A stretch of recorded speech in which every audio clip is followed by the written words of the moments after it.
Good morning বন্ধুরা, আপনারা কেমন আছেন? আজকে আমি নতুন ভিডিও নিয়ে চলে এসেছি। আজকে ভিডিওটা হচ্ছে এসআইপি, সিস্টেমেটিক ইনভেস্টমেন্ট প্ল্যান। তো আপনাদের এই বিষয় নিয়ে খুবই ইম্পর্টেন্ট আছে, এই বিষয় নিয়ে আপনাদের খুবই জানতে ইচ্ছা করে কি সিস্টেমেটিক ইনভেস্টমেন্ট প্ল্যানটা জিনিসটা কী জিনিস। তো চলুন আজকে এই বিষয়টা নিয়ে আমরা আলোচনা করব।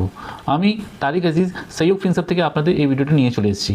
তো বন্ধুরা, আমাদের জীবনে নানা রকমের গোল হতে পারে। তো প্রথমত আমাদের গোলের বিষয় নিয়ে আমাদের কথাবার্তা বলা উচিত। কে মানুষের এডুকেশন নিয়ে গোল হতে পারে, তার রিটায়ারমেন্ট নিয়ে গোল হতে পারে। ইভেন আপনি স্ক্রিনে দেখতে পাচ্ছেন তার education, retirement and marriage, kids marriage, নানা বিষয় নিয়ে গোল হতে পারে। তো প্রথমত সেই গোলের বিষয় দিয়ে লক্ষ্য রেখে আমাদের এসআইপি স্টার্ট করতে হবে। তার জন্য আমাদের প্রথমত দরকার আছে আমাদের ফান্ডগুলোকে ডাইভার্সিফাই করা খুব প্রয়োজন। মানে এখনকার সময় পরিস্থিতি হিসাবে আপনাদের সব রকমের ফান্ডে মিক্স থাকতে হবে। Multi asset fund, multi asset fund, gold fund, even flexi cap fund, কিছুটা large and mid cap mix. তো সব রকমের ফান্ডের মিশ্রণ থাকলেই তাহলে আমাদের পোর্টফোলিও তো ভালোভাবে গ্রো করবে। তার জন্য প্রথমত এসআইপি যে মূল উদ্দেশ্য হচ্ছে আপনাকে খুব আর্লিয়ার এসআইপিটা চালু করতে হবে। তাহলেই আপনি কিন্তু নিজের ইনভেস্টমেন্টের গ্রোথ দেখতে পাবেন। যত সময় সাপেক্ষে দেবেন আপনি, তাহলে আপনার ইনভেস্টমেন্টটাও কম্পাউন্ডিং বেসিসে ভালো গ্রোথ দেখাবে। কম্পাউন্ডিং আপনি জানেন, এটা আমাদের বিশ্বের 8 নম্বর, আমাদের ভাষায় এটা বলা হয় আটওয়া আজুবা বলা হয় কি। তো কারণ এটা হচ্ছে এমনই জিনিস, দ্য পাওয়ার অফ কম্পাউন্ডিং। দেখুন আপনি স্ক্রিনে দেখতে পাচ্ছেন একটা লোক 25 ইয়ার্সের জন্য 10,000 এসআইপি করেছে, অ্যান্ড 35 ইয়ার্সে যেটা আছে আপনার 42 lakhs হয়ে গেছে। ঠিক আছে, 35 বছরের জন্য যদি এসআইপি করে থাকতো, মানে duration of the 35 years, for that 42 lakhs হয়ে গেছে, সেটা টোটাল ইনভেস্টমেন্ট অ্যামাউন্ট। অ্যান্ড সেটা ফান্ডটা কর্পাস দাঁড়িয়ে গেছে 6,40,00,000 টাকা, কারণ ওর ইনভেস্টমেন্ট ডিউরেশন ছিল 35 ইয়ার্স। কিন্তু মিস্টার লেট কী করেছে, 45 ইয়ার্সে গিয়ে এসআইপি স্টার্ট করেছে 20,000 টাকা দিয়ে, কিন্তু ও ইনভেস্টমেন্ট ডিউরেশন ছিল 15 বছরের জন্য, তাই ওর ইনভেস্টমেন্ট অ্যামাউন্ট 36 lakhs। তার আজকের দিনে কর্পাস দাঁড়িয়ে আছে 1 কোটি টাকায়।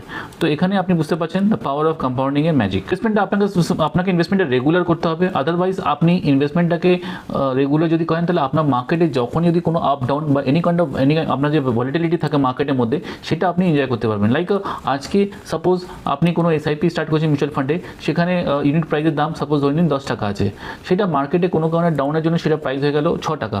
তাহলে আপনি 10 টাকা হয়তো 100 টাকা দিয়ে 10টা ইউনিট বাই করেছেন। যখনই আপনি সেখানে মার্কেট প্রাইস 6 টাকা বা 5 টাকা হয়ে গেছে, তখন আপনি 20টা ইউনিট বাই করছেন। তো এতে কিন্তু যখন আফটার যখন এটা মার্কেট প্রাইস যখন বাড়বে, তখন আপনার রুপি অ্যাভারেজ কস্টটা, মানে আপনার যে ইউনিট প্রাইসের যে কস্টটা আরও কমে যাবে।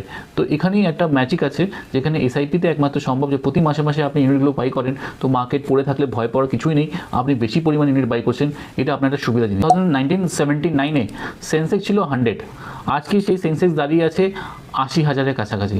তাহলে আপনি বুঝতে পারছেন দ্য পাওয়ার অফ কম্পাউন্ডিং, কীভাবে সময়, টাইম ফ্যাক্টর, মানে আমাদের যে সেন্সেক্স যেটা আছে year on year basis 46 ইয়ার্সে 100 rupees becoming 80,000।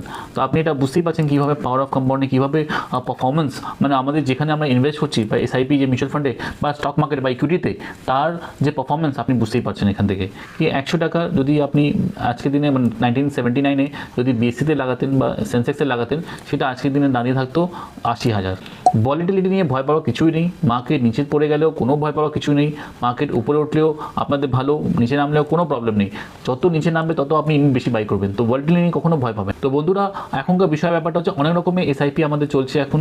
আপনারা একটা flexi cap, mid cap, large cap, যত রকমের এসআইপি আপনার কাছে, আপনি নিজের ফান্ডটাকে ডাইভার্সিফাই করুন। নিজের পোর্টফোলিওর মধ্যে এই সব এসআইপিগুলো আপনি স্টার্ট করে রাখুন। আপনি নিজের ফান্ড অ্যাডভাইজার থেকে জিজ্ঞাসা করুন কোন ফান্ড ভালো, কোন ফান্ডে ইনভেস্টমেন্ট করলে বেটার হবে, সেটা আপনি নিজের অ্যাডভাইজার থেকে কনসাল্ট করে নিন। কিন্তু আমাদের এখনকার সময় সাপেক্ষে যে স্যালারিড পিপল আছে বা বিজনেসম্যান, তাদের পক্ষে সম্ভব নয় লামসাম টাকাগুলো অ্যাকুমুলেট করা ইনিশিয়াল স্টেজে। তো আপনাকে কী করতে হবে ওই সময় আপনাকে একটা সামান্য ছোটো অ্যামাউন্ট নিয়ে আপনাকে এভরি মান্থ একটা সেভিংস থেকে, আপনি নিজের ইনকাম থেকে একটা ছোটো অ্যামাউন্টের সেভিংস আপনাকে প্রথমেই মাসের শুরুতেই সরিয়ে নিতে হবে টাকাটা, তখনই গিয়ে সম্ভব জমা হওয়া। আদারওয়াইজ আপনি জমা করতে পারবেন না, কারণ এখনকার যা পরিস্থিতি আছে, আপনি যতই ইনকাম করুন, আপনার খরচার পরিমাপটা বেশি। তো সেই জায়গায় আপনাকে আটকাতে হবে। আমাদের ওয়ারেন বাফেট তো বলেছেন income minus savings equal to expenses. Otherwise এই ফর্মুলা যদি বিলিভ করতে না পারেন, তাহলে সেভিংস করা খুবই ডিফিকাল্ট হবে। তো বন্ধুরা, আমার এই ভিডিওটি যদি পছন্দ হয়, তাহলে লাইক, শেয়ার, সাবস্ক্রাইব করুন। আর যদি কোনো রকমের অসুবিধা থাকে, আপনি এখানে ডিসক্রিপশনে আপনি লিঙ্ক দেওয়া আছে, আপনি সেখানে গিয়ে আপনি আমাকে কোয়েশ্চেন করতে পারেন। ওকে বন্ধুরা, থ্যাংক ইউ, জয় হিন্দ।